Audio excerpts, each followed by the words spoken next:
very quiet yet noticeable ding from somebody's electronic device reminded me that to ask everybody to either turn off your devices or put them in silent mode. We have no proclamations or presentations this evening. We took care of all of them last time. And that leads us into public comments for items that are not on tonight's agenda, but within the jurisdiction of the City of Sebastopol. If anybody would like to speak for up to 3 minutes, please come forward and state your name for the record. Good evening, Michael Karnacki. I live in Sebastopol on North East Street.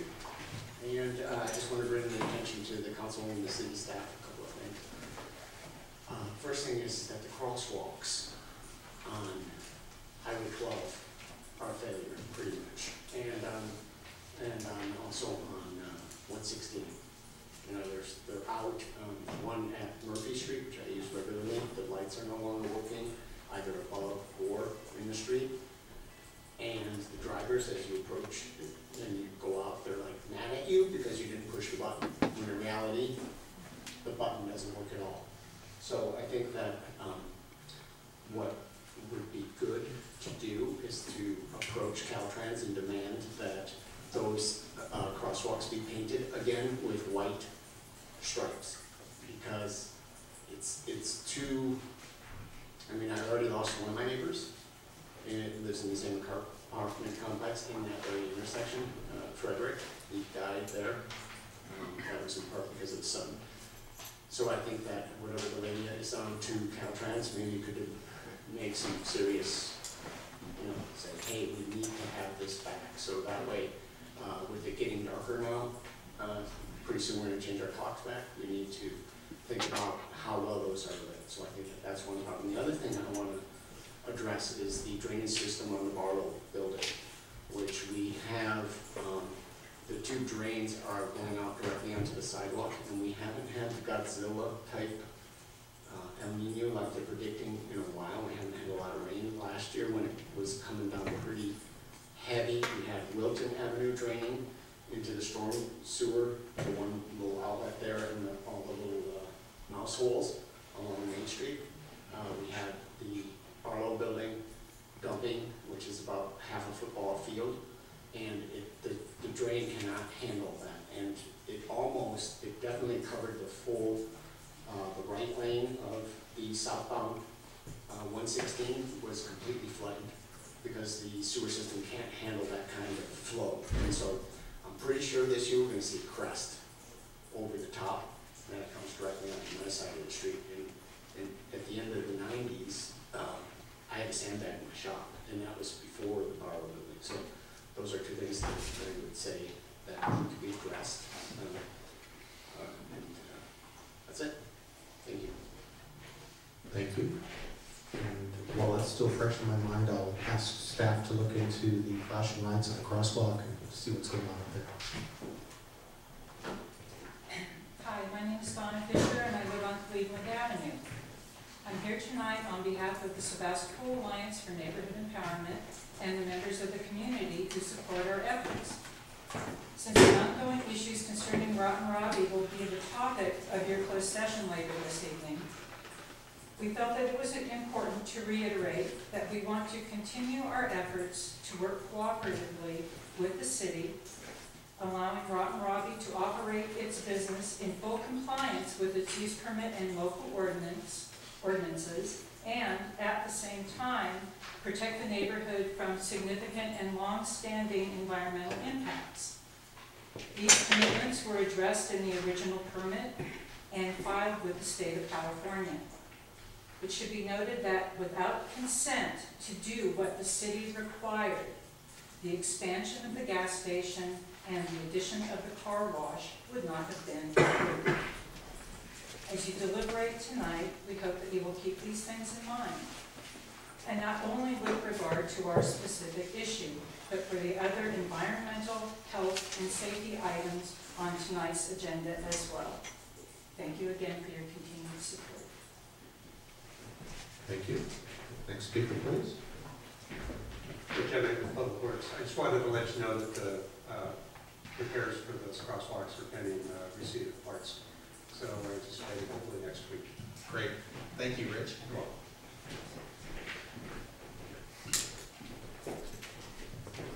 Good evening, Colleen Fernald, Norley Street. This is a reminder for you of what our community lost. April 20th, 2012.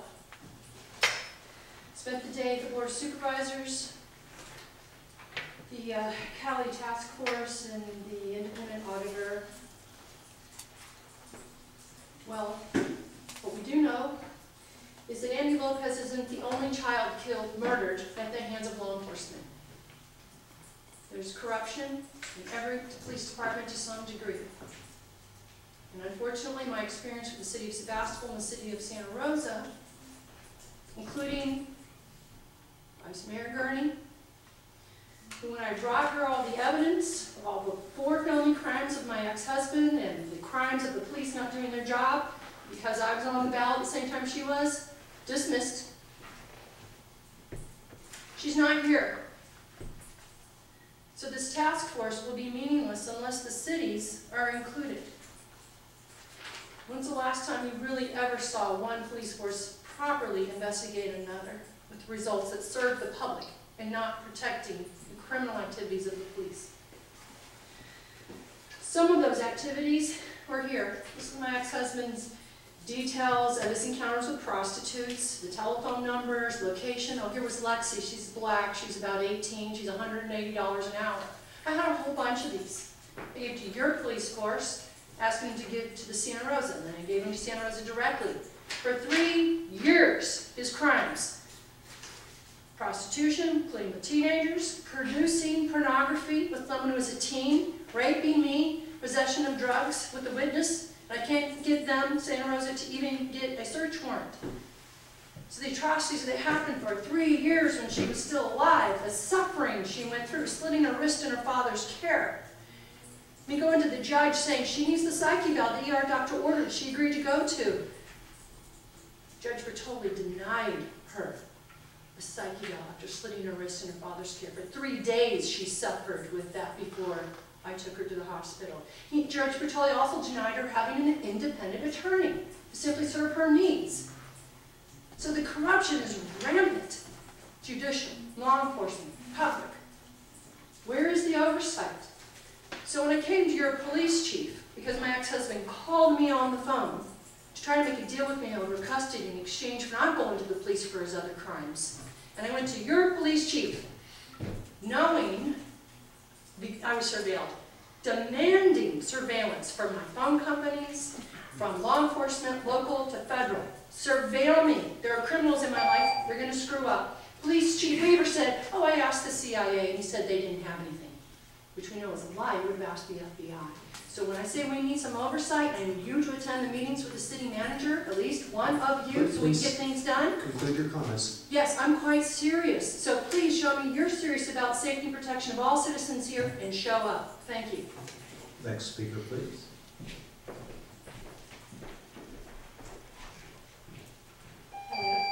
Sorry. Okay, Sorry. thank you for your non-comments. My name is Abigail Evans. I'm the chair of the Sebastopol World Friends.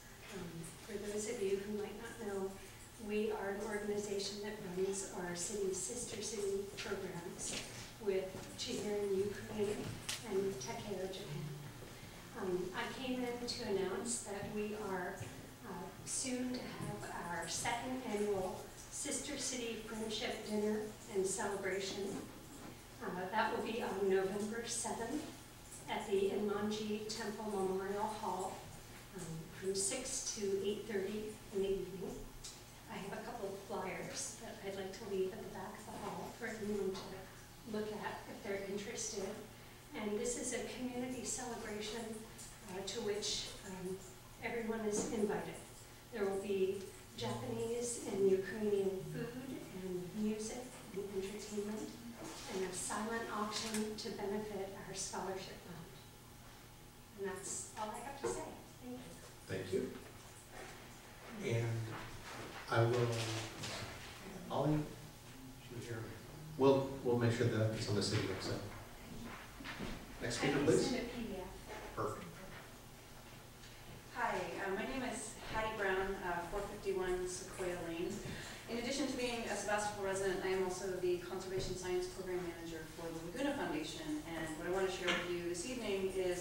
success of a cleanup that occurred last weekend in partnership with the City of Sebastopol. The Laguna Foundation sponsored a cleanup of the Wetlands Preserve, which includes the property we're in right now, the park, as well as the AmeriCorps Trail, Railroad Forest, Tomodachi Park, and Meadowlark Field.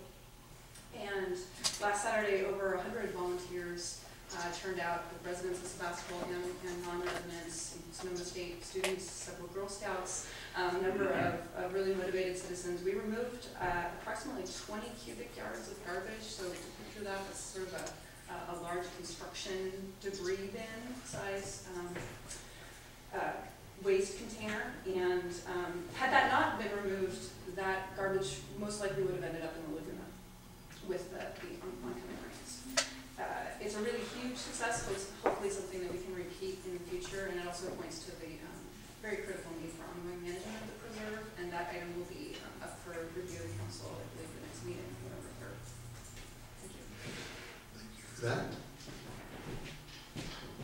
And 20 yards has 20 large pickup trucks loads, so that's a lot of garbage, so thank you for taking that on. Are there any other members of the public who wish to speak? Okay, we'll close public comment. Are there any statements of conflicts of interest by anyone on the dais this evening? That's good, especially this evening. We have 3 items on our consent calendar. Does any council member or vice mayor wish to remove any of the 3 items? I will look for a motion to approve. I'll move approval of the consent calendar.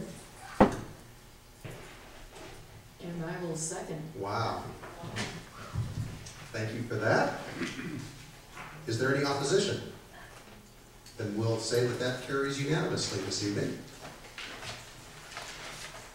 We have one informational item. It's a presentation from Brian Vaughn and Jay Macedo of the Sonoma County Department of Health Services on Sonoma County's proposed local tobacco retailer license policy. And as our representative to that body, Vice Mayor Gurney, would you like to introduce this item a little more? Well, thank you. I'll just give it a brief introduction because Brian and Jay can take over. As the council has heard from my sitting on Health Action 2020, there is an interest in this particular issue, and I'm looking forward to the fellows this evening giving the council and our public and the press background so that perhaps the council can discuss the consideration of our own ordinance, tobacco retail license ordinance. So welcome to you both. Thank you for coming. I know your calendars are busy squeezing every council around the county into an evening performance, and we appreciate your presentation. I didn't know we were going to be performing, but please, we're happy to. And I'm happy to say you guys are the first doing this round of presentations, so we're very, very excited to be here. So thank you for inviting us, for being able to share kind of what the county's looking at in regards to tobacco use, particularly with minors, some of the steps we're taking in order to prevent that. So just a little background. What we'd like to go through today is really just talk about tobacco use in Sonoma County, why we're talking about youth and smoking. Just talk a little bit about how your goals align with the county plans, but also your local city plans. Talk a little bit about what the county is currently considering in regards to a tobacco retail licensing ordinance. A couple of the provisions in there that they particularly asked us to go out and we're really interested in potentially partnering on with the cities. Some of these provisions that have cross-jurisdictional concern, and then just some update you on some timelines and recommendations moving forward, and offer of support from us, from the county, should the council and the city be interested in learning more about this. So just an overview, sometimes it's still a shock to people that tobacco is still actually the #1 cause of preventable death and disease in the United States, over just about 500,000 deaths still a year. What we do know for smoking, we know that easy access for kids is a big driver of smoking, and we know strategies in the past by the tobacco industry have gone out and targeted them. Of current smokers, lifelong smokers, 9 out of 10, so 90% started before they were 18. In Sonoma County, 13% of 11th graders report cigarette usage in the past 30 days. That's slightly above the state average, actually. We also know that, particularly they report cigarettes are very easy to obtain here. Almost 70% of 11th graders say it's really easy to get cigarettes here in the county. Every year we estimate that there's about 570 preventable deaths still related to tobacco use, costing $84 million per year in direct healthcare costs alone. That's not loss of productivity, that's actually direct medical care. So for us, still an issue, particularly with kids, and we know with new technologies as well, that while cigarettes, smoking may be going down, it's not fashionable for young people, we do know other products are going up, flavored tobacco products, e-cigarettes, and other related items. Just as far as here's kind of a complicated slide, but this is basically the percentage of retailers that we found who sell to minors. So this is using a state protocol, which is called a youth tobacco survey. And just for reference, that survey, the protocols are to use a 15-year-old who you send into a tobacco retailing establishment, a store. They're required to tell the truth, and they're required to use their ID. So often that's either a school ID or a passport that says their real age. That's the statewide protocol. You can see here that in the blue is what the sales rate using that protocol has been in California. You see it's steadily going down. But that one on the end there in red is our rate this past year. When we did a survey this past winter, we found that almost it was 18% of the stores we surveyed actually sold to those 15-year-olds who went in and asked to buy cigarettes. And that's high. You can see that's much higher than the statewide average of 9%. It's double the rate. So smoking is also a priority. If you recall, it's highlighted actually as one of the interventions in potential ticket for consideration regarding the Portrait of Sonoma. Again, it's still that underlines that story that it's still the #1 cause of preventable deaths, including here in the county. And so one of the recommendations for reducing disparities in the Portrait of Sonoma was to redouble anti-smoking efforts, knowing that on average we're a little bit higher than the state in that regard, and lagging behind the U.S. as a whole in a lot of ways. And then also it's a priority of health action, which is that goal, so those 10 goal areas to become the healthiest county. One of those is to residents don't abuse alcohol, prescription drugs, and don't use tobacco or other illicit drugs. We also know that it aligns with your city priorities as well, particularly your goal 4 of enhancing the city's commitment to the promotion of the city's health. And then we also recognize too that Sebastopol has actually been a leader in this. You were the first to go completely smoke-free multi-unit housing, 100%, and obviously we commend you for that. And really taking that initiative in the county to be a leader in that front. So just in regards to tobacco retailing licensing, so as I mentioned, I know you guys went forward and we've done a lot actually in this county regarding smoke-free outdoor air, smoke-free multi-unit housing. And the way we see that is that's really to protect the rights of non-smokers in a lot of ways, right? So protect people from secondhand smoke. What we have recognized and what our data is suggesting is we haven't done enough to reduce youth access and usage, actually people using tobacco products. So we've been using this model in the Health Services Department. This is really just called the spectrum of prevention. And all it's saying is if you want to do effective policies, programs, and looking at prevention of health, really you should be looking at all these different angles to how you address an issue. So for example, with smoking, we actually do quite a bit on the bottom there regarding individual knowledge and skills. We do a lot of education in high schools. Promoting community education, we do a lot of awareness with our community-based organizations partnering around smoking cessation programs. We educate providers, we work with our mental health community regarding smoking cessation for those in treatment and other interventions. Fostering a lot of coalitions and networks, Health Action being one of those, but also the Smoke-Free Sonoma County Coalition and other coalitions. We've changed our own organizational practices, so the county has gone 100% smoke-free. But one area I know we haven't identified and don't think we're doing enough on is really regarding policy and legislation around the retail environment and how kids are getting cigarettes to begin with. So why a tobacco retail license? So first of all, the whole focus for the county's tobacco retail license is really focused on youth and reducing those sales of tobacco products or nicotine products to underage youth. This is an evidence-based strategy. It's actually been around for about 20 years. There's 150 California jurisdictions that already have a tobacco retail license. On average of those with a strong TRL have seen a decrease by 26% in the availability of youth being able to purchase tobacco products. It also, for us, I think most importantly, complements or ameliorates some of the issues with the state and federal guidelines regarding cigarettes now. So currently, I think it's important to note, if you wanted to sell cigarettes, for example, right in this room, what you would have to do is pay only a one-time $100 fee to the state to get a license from the Board of Equalization, largely for taxing purposes, and then each year renew that license cost-free. What happens if you get caught, mostly now, they do very little actually enforcement and decoy buys with youth. I believe the estimate is in the past 3 years, they've done how many checks? 27, I believe. Only 27 of our shops. We have over 400 in the county. So they don't go out consistently to enforce that.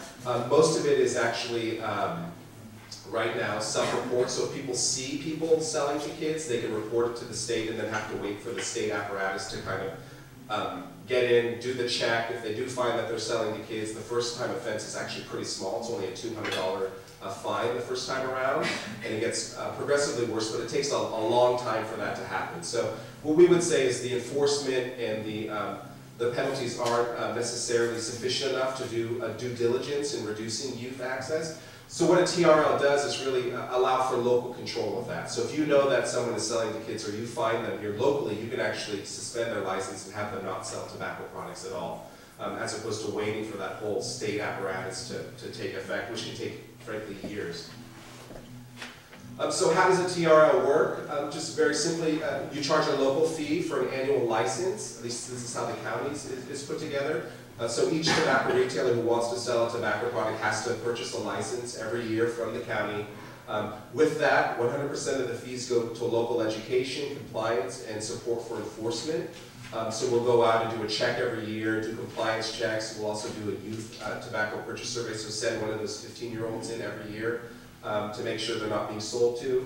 And then again, that leads to what we were saying. The evidence all suggests that that leads to fewer sales to minors, and then going down that kind of impact pyramid of less tobacco use, less disease, and ultimately, hopefully, less smoking and death later down the line. So in the county's proposed tobacco retail license, in addition to just requiring the license, many counties, including our own or many jurisdictions, include additional provisions and protections for youth in particular. So for example, in the county's proposed TRL, part of it is we're going to classify e-cigarettes and other electronic cigarette products as tobacco products, so they would have to be required to have a license in order to sell those products. We're also going to prohibit the sale of tobacco products at pharmacies.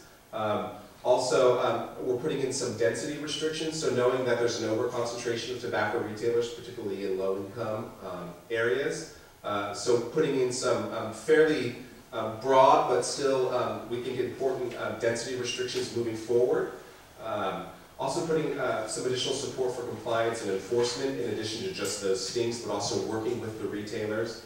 What we're also going to do is cap the number of retailers within 1,000 feet of a school, so we know proximity to a school. So if kids are walking to and from the schools and they see those stores, particularly with a lot of advertising, they're much more likely to do impulse buying, and if they know they can get a product in there, they'll go in and purchase those tobacco products at a much higher rate than if obviously that store wasn't there. We're also going to cap the number of significant tobacco retailers, so those are those discount cigarette shops, or what are called head shops. So put a cap on them, so no new ones. We'll grandfather all the ones that are existing, but we won't issue licenses for new ones.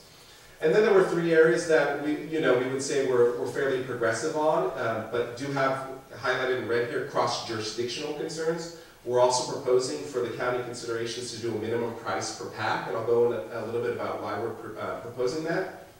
Doing a discount ban on cigarettes, so we know that marketing of tobacco products, we know that on occasion the tobacco industry will do deep discounts for certain products, particularly around youth-sensitive areas, to allow greater accessibility for youth to purchase those products, or have someone purchase it for them at a lower cost point. And then we're also going to propose, or we have proposed, doing a minimum pack size. So putting single-serving cigars, which I'll go into just a little bit, into minimum pack sizes to be consistent with the regulations that govern cigarettes. So just in regards to pricing and why the county is considering pricing, the long story short is there's a lot of evidence to say that as tobacco prices go up, use goes down. Also, youth are more price sensitive than adults. We are recommending to the board, or the board is under consideration doing a $7 per price per pack minimum. We can't say we would be the first in California to do that, but other states and other cities have done that. Every other place that has set a minimum price has actually set it above $10. We chose $7 only because we felt that that would be sensitive enough for youth to be dissuaded, but not to impact adults as much. So again, the TRL is very much focused on youth access. And again, discounting is a big piece of that. So if you allow discounting, then the minimum price is moved. So a lot of the tobacco industry, as I mentioned, has also loss leaders. So they sell a lot of products, particularly new products, at deep discounts at a price loss, because we know people, once they take up using a certain particular brand or product, they're much more likely to continue using that product. And again, kids who know where to get tobacco products, is there's a low price for entry, they're much more likely to use that product, or at least experiment with it. So here you can see again why we're proposing minimum price. This is the excise tax rate by the state. So you can see there kind of towards the bottom where California used to be a leader. They're actually one of only now 3 states who have not raised their tobacco tax this century. The last tobacco rate hike was in 1998, I believe. And all the other 47 other states have raised their tax since then. California has not. We're actually lagging behind now as far as average price per pack for a pack of cigarettes. We are at about, I believe, $5.40-ish. The average price in the U.S. is around $6.50. You can see the highest in New York and some other states. This is the tax, but their rates are actually around between $10 and $14 per pack. So why little cigar packaging too?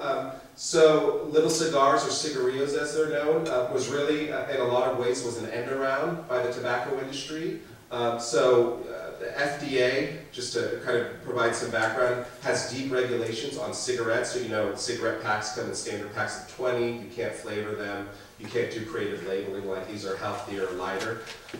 What they don't do is govern anything that has a tobacco leaf wrapped around it. So in a lot of ways what the tobacco industry has done is taken cigarettes, and instead of wrapping it with paper, I've wrapped it with a tobacco leaf to get around those provisions.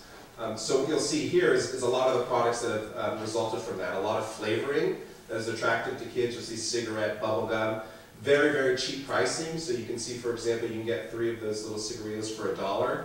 And again, for kids who know the stores where they can purchase these products, that's a really, really low price for entry for starting to experiment and use these products. So in regards to the county and what they asked us to do, so particularly for those 3 items that have, we heard back from retailers saying, you know, I have a store that's in unincorporated, and then right across the street I have one, say, in an incorporated city, Santa Rosa or Sebastopol. And the feedback was, it's just unfair if you're going to require me to sell it at a certain price here and not a certain price here. So what the city, the Board of Supervisors asked us to do is really to go around to our city partners to say, you know, would you be open, is there a possibility to consider doing a uniform price? So we heard from retailers saying, you know, we'd be fine with the price hike or the minimum price if you can get us to do it in the whole county. And they were actually in favor of even doing it at $8 or $9. It's not a tax. They would actually keep that revenue. That additional revenue goes directly back to the retailer because we can't collect a tax per state law. But really, the interest and the concern was not developing a patchwork system. So we've been reaching out to the cities. Again, you're the first for us to do this presentation, really just to gauge interest. What we've done in the proposed county TRL is for those 3 areas that have cross-jurisdictional concern, the minimum price, minimum pack size, and discounting, we've put basically what was then a 2-year window on implementation with that to allow us to reach out to the cities. So that won't go into effect until July 1st, 2017. It's not quite 2 years now. It's been in this process a little bit. With the hope that we could go out to the cities, knowing that your agendas are packed right now probably, and that staff time is limited, for us to at least start talking and considering about that, and if not this year, perhaps next year, we can provide support to be able to, for the cities to consider and actually help with technical assistance in writing those ordinances. 2 of your city partners here in the county, you'll note, already have tobacco retail licensing. In effect, they were both passed this past year. That's the city of Healdsburg in the city of Sonoma. We're also working with them to potentially update their language, just to have consistency regarding those 3 items: minimum price, minimum pack size, and discounting.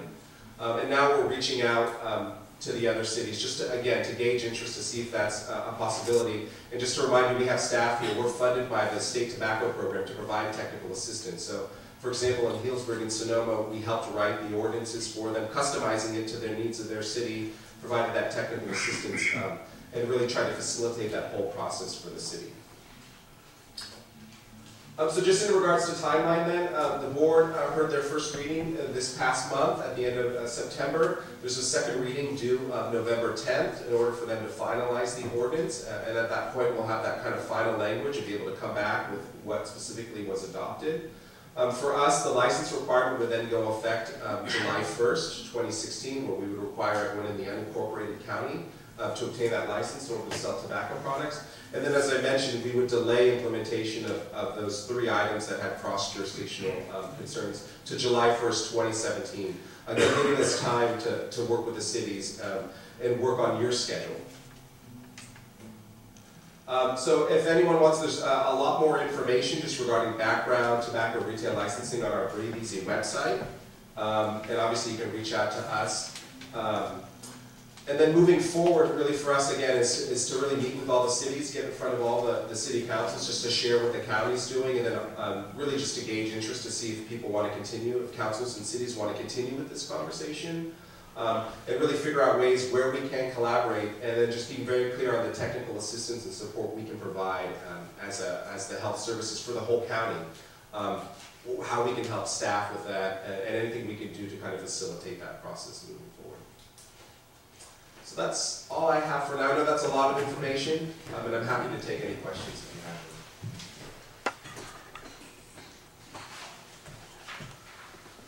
them. I certainly have a number of questions, but I will look to my right and left, see if there are, do we have city manager? No. Mark Coughlin, sorry. Not the right city manager. Vice Mayor Green? Thank you. I just had a couple of questions. I'm very impressed that Healdsburg and Sonoma have already done this, so I'm hopeful that we will be interested. I want to make sure of my understanding. If the county were to do this, it would apply to the unincorporated areas Correct. only? Correct. So that's why it's important that the cities participate so that we have that all around uniformity. I think that was your point. Absolutely. Yeah. Thank you for clarifying. And then I was wondering too, because I can't remember, I think the West County has some of the worst statistics on smoking, perhaps in the Portrait of Sonoma County or other studies. Correct. Yeah. Yeah. I don't know if you can recall the numbers on I that don't sort of have the numbers off, and generalization. I'm happy to send them forward Yeah. now. And we're waiting for actually the new data to come out on the state community health surveys, which we do break it down by school district as well. So once that data is available, we'd be happy to share. And I think it makes the point that we come out looking really poorly for our student young people's health and our practices, our health practices as a collective community out here in the 5th District. So that's important for me to highlight, is sort of a different culture that we may have, a more permissive culture maybe, and something that might indicate we need to work on this seriously. I'm wondering too, who is the other city who's interested? You said there's somebody else working on this. So our understanding is the city of Cotati has put it on their agenda to update their smoke-free policies this calendar year.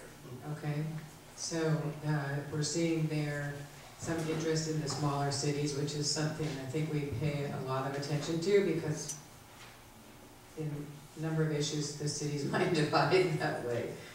So those are my first questions. I'm curious too about the revenue stream, if there is this license fee, is that a good way to refer to it? You mentioned that countywide it would go back into information and education and support work. Is there any part of that that would go to a city or a city to have an ordinance? Yeah, I mean, it would depend really on what's the interest of the city. Obviously, your planners or code enforcers could collect that fee and you could issue your own license and have that 100% of that revenue just be back in the city. Or we're happy to step up if you want us to help out with enforcement or those compliance checks and licensing. I think we'd be more than open to talking about how we partner and use our system, so we're not using 3 different systems or multiple systems. But the fee would go to you, to the city, it wouldn't come to the county, and you could decide and we could work with you about what that would take. I don't think you have a terribly high number of retailers currently.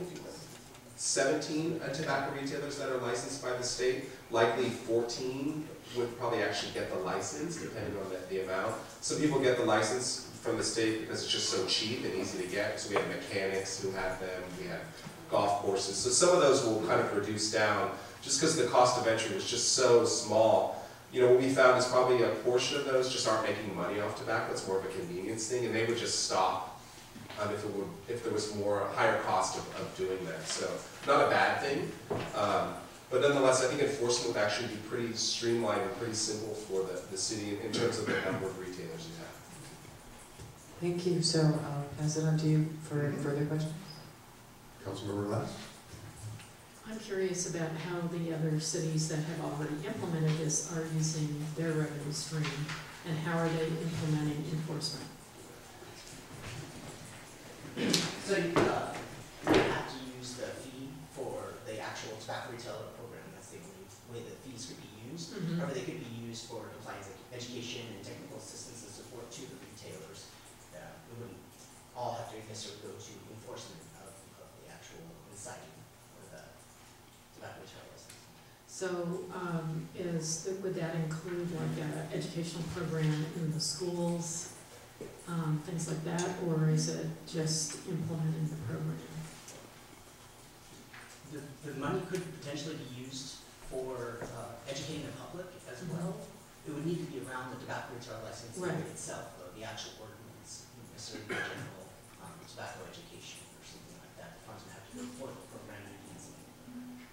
Okay, so not actually educating people about tobacco use. Okay. That's our understanding. Okay, and how are the other cities implementing enforcement? Are you helping with enforcement? Is the police department helping? How is this? So just to make a distinction between the compliance checks, like going in and checking to compliance for the tobacco retail licensing itself, that's something we could do as the health department. But in terms of like citing or taking away, the license or something like that, that would be the city, that would be, law enforcement, code enforcement. Okay, thank you. And maybe just to clarify too, there's 2 options. So it's already illegal to sell tobacco products to minors, and your police department, for example, could issue a citation. They can't prevent them from selling tobacco products, but they could issue a citation. What the TRL allows, right, is for the local control, and whoever does that citing, you don't actually have to cite in order to have a violation of a license. You could suspend it for any number of days without having to do that actual citation. Sorry, that probably made it less clear. Yes, actually, if you are citing for several days, who does the citing? And like in our fellow small cities, who does the citing and the implementation? Yeah, so for example, if we were doing a compliance check or doing what we would call the youth tobacco purchasing survey, if there was a violation, then it would just be a part of your code enforcement. That would be the violation. It wouldn't be a civil or criminal violation. You could actually just do a local violation of your TRL and I think that's the extra tools in your toolbox without having to rely on law enforcement. So if you know that someone is selling to minors, again, you could go in and actually just either suspend their license, or depending on how you, if there's multiple violations over a year or so, you could actually take away their license. That's the power given to you by the TRL. Again, local control.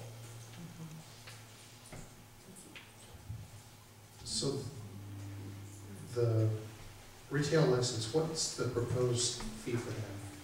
So it varies for the county, just because we have 140 potential retailers who currently have licenses in a big geographical area. Our proposal right now is $630 per year. I know Healdsburg is $450. It varies, and usually it would be determined on just what activities you wanted to include. We're trying to do a very strong enforcement at the county level, so doing multiple visits out to retailers, education, compliance checks, youth decoy buys. But it's adjustable depending on kind of the needs of the city and what you'd like to see. We're also partnering with the Sheriff's Department, the Sheriff's Office, to work with them, so providing some funding to them to do some actual sting operations kind of around the county. So it really all depends on how you want to craft that and what sort of activities you'd like included in that. And the additional revenue by the price setting that goes then to the retailer. Have the retailers, and I can't believe that this would be a difficult thing for them to calculate, the additional annual fee for the license is essentially being paid. It's sort of a pass-through, if you will. Yeah, I don't know if they would see it that way, but I can tell you we worked with a tobacco taxing economist from UC Berkeley, and basically what we were told is at a $7 price point, what they would actually see, if you even the amount of less smoking would be offset by the additional revenue. So theoretically, they could actually make more money and sell less cigarettes at that $7 price point. Theoretically, that was the calculation by the economist. So to me, that's a double win. You maintain revenue and still reduce the number of cigarettes you're smoking. Right.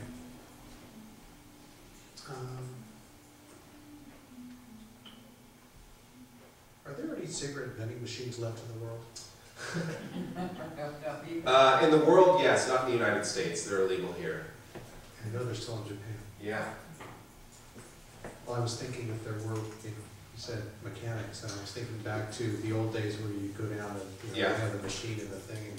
And I should note there are some closing of loopholes, some minor loopholes that we're closing regarding mobile vending. So currently there are some exceptions for mobile vending and even some sampling of tobacco products still. So our TRL, the county proposed TRL, closes those loopholes, completely prohibits that. So there's no kind of gray area regarding those issues. So you could add any number of additional provisions for closing loopholes or for just clarifying the city's position on tobacco products. Using roughly a $500 per retailer annual license fee, roughly 15 in the city of Sebastopol, that doesn't come up to a whole lot of money, around $7,500. That's not enough to do anything at the local level because we're such a small city. We just simply don't have the resources to do educational programs. And how much do you get for $7,500? I mean, you can't even design something for that kind of money, much less get it printed and get it distributed. So, we would know because we're your first city, but through the grapevine perhaps, are other cities interested in having the county kind of run the program? Through the grapevine, yes. I think there would be interest from some of the councils. We haven't gone before the councils, but in some discussions we have, I think it's been brought up, is what would that look like if you just wanted to say, hey, the county just run this program with the cities obviously signing on and approving that process. That has come up. All right. Well, as a first pass, this is very interesting. I would like to open it up for public comment. If any members of the public wish to speak on this item. Nobody? Okay. Sure. Oh, please come forward. First off, pardon my informal wear, I just rode my bike here afterwards. So. You're excused because you rode your bike here. Please state your name for the record. So my name is Jacob Rich. I'm a native and resident of Sebastopol, but I'm also outreach coordinator for El Molino High School as well as the Russian River Area Resources and Advocates, which is a health action chapter out in the Russian River area. First off, of course, our youth are basically our future. They're our community's most important investment. I'm glad that you're listening and opening to considering the tobacco retail license ordinance.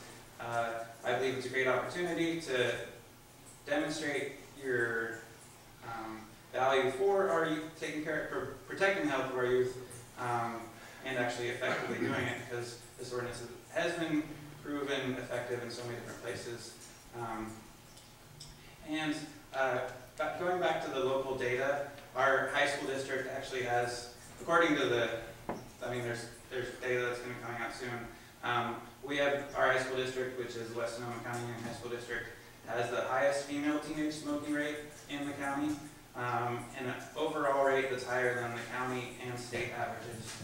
So the youth in our high school district, which is Annalee, Laguna, El Molino, they're especially at risk for tobacco and tobacco-related illness. So I know there's been some mention of tobacco education. That's an important component of changing behavior, but that's not nearly as important as getting rid of those vending machines, as you talked about, or making sure that our restaurants are smoke-free, and just these changes that have come across that really, or the marketing on TV, getting rid of those things is so much more important. So making those kind of changes, then education is important, but that's in the face of all the marketing and everything else. Education isn't as effective as something like the tobacco retail license ordinance. So it is a real opportunity to address some of those local challenges that our youth face with tobacco. So some of our local institutions have approved resolutions in support of the ordinance. So that includes, first off, West Sonoma County Union High School District Board, the Palmdale Healthcare District Board, West County Health Centers Board, Great Bay Labor Center, and Sonoma County Office of Education Board. So these are all really important institutions that are thinking about prevention and community health in our youth. So I think that demonstrates the importance of this ordinance. And I'd like to end just by reading. So one of our high school students, we had 3 high school students talk at the Board of Supervisors meeting about the ordinance that they're considering. So one of our students said this, and it just kind of gives a good perspective on what they're facing. It's really hard for us to know what youth are facing in terms of tobacco. Do you mind if I read it? If it's brief, please. Okay. So this student says, I see it on the bus. Oops. I see it in the classroom, I see it in the restroom, I see it everywhere. And I've personally seen this cruel substance eat away at some of my loved ones. If people saw what I've seen, they'd try and make a change. So that's one of our high school students talking about what's really going on with tobacco. And that landscape is changing, especially with e-cigarettes and everything. So, Thank you. Thank you. I just have a quick question. It has to do with what you do about advertising and the advertising in the community So for noted. cigarettes. We'll add that to the list. Thank you very much. Any other members of the public on this?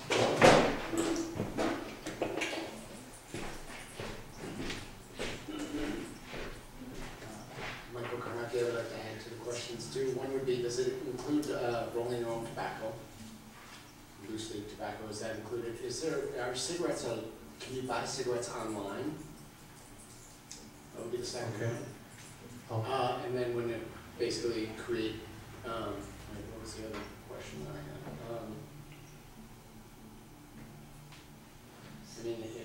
If they want it, they're gonna get it. So that's something that when it creates sort of a little black market kind of thing. I remember when I was a kid living across the street, I grew up in Detroit, and Canada was across the way. You could get Pop Rocks in Canada. I used to smuggle them with my dad's help across the border, and then I would sell them in my little box in high school. I would sell them. In middle school, I would make a killing actually, because I was the only one who was selling Pop Rocks. So, isn't this creating a black market in a sense? Okay, we'll note those. Any other member of the public wish to speak on this item? Okay, then we'll close public comments. So we'll just pull down the list of questions raised by the public. Any movement on advertisements? Yeah, so advertisements, it's a limitation, right? So I know retailers have gone several times to court to defend, and basically what they've established by the courts is that their retail space is a First Amendment right to advertise. Certain places, not on the street, there are other laws that govern the amount of space that can be put up for tobacco advertising. Having said that, one thing that the county is looking at is to incentivize taking away advertising. So in subsequent years of our proposed TRL, we're fully planning on incorporating this with our healthy retailing work. So potentially down the line in years 2 and 3 and 4, actually lowering that fee for retailers who voluntarily take away advertising and some other healthy retailing concepts. We're going to try to build that into the program moving forward to incentivize that action. All right, the next one was loose leaf tobacco. Oh, yes, so any tobacco or nicotine product can be classified as a tobacco product. All right. Online sales of cigarettes, is that legal? It is gray area, but it is legal. So I think our case is, tobacco retail licensing isn't going to prevent every kid from smoking. I think what it does is, and what we think the power is it provides additional barriers. And we know that youth are much less likely to jump additional barriers to get a product. So what we're saying is, if there's 100 youth smokers, if we prevent 20 or 30 of them from smoking, I think that's a win, right? That's a long-term win. But yes, they can go to several other places to get tobacco products if they were so determined. It just, from the data we're seeing, youth are just less likely to do that, right? They're less likely to drive 20 miles to go to a casino. They're less likely to go online if it's going to take this working with credit cards and things like that to order them. It doesn't say if they really want it, they won't do it, but we know a good portion of the kids just won't do that. It's just not as interesting. It's really a lot of the data says just a convenience and an experimentation thing. I know if it's cheap, I have $1 in my pocket, I know I can get it here. They'll go buy it. We know that nicotine is very addictive, so they try it 2, 3, 4 times. The perception is that's cool. That's how you become a lifelong smoker. So I think those are the kids we're trying to prevent from smoking. But yes, and in regards to the black market too, it's possible. New York, as I mentioned, has a $14 price per pack minimum. They, to be frank, did see a rise in the black market because of that price point. Nonetheless, the really surprising thing is they still saw a drop in youth smoking as well. So it didn't correlate. It wasn't that the kids were going out and buying black market cigarettes. Maybe the adults to get around that price, but again, as far as being youth focused, it was actually really effective. Are there any further comments on this? Ms. Marguerite? Thank you.